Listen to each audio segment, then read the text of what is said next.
Usa ka ginang ang patay human kini matrap sa nasunog nining balay sa Zamboanga City.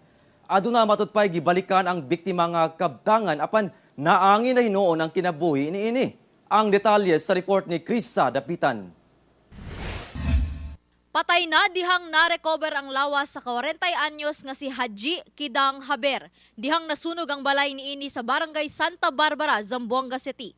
Halos dili makatuo ang bana niining si Tahara Haber sa kakalit sa maong hitabo. Base sa investigasyon, nga dihang miulbo ang kalayo, mibalik pa ang biktima sa second floor sa ilang balay aron kuhaon ang ilang kabtangan. Apan paspas nga midako ang kalayo og wala na makagawas pa ang biktima. Bigla bumalik, akala niya siguro kaya niya pa makuha yung pera o kaya ano. Kasi may board iniwan doon parang may kahak. Ilubong dayon subay sa tinuuhang Muslim ang patayng lawas ni Haji Kidang.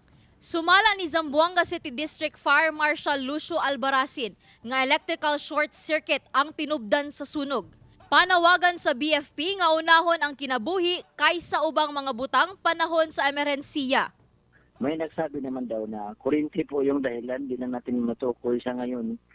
Kasi ongoing pa ng investigation kung ano, may nakasaksak ba doon, may detect pan ba, o may nakacharge ba. Yung pong hinahanap natin. Kauban si Alte Rosales sa kamera. Ako si Krisa Dapitan para sa One Mindanao.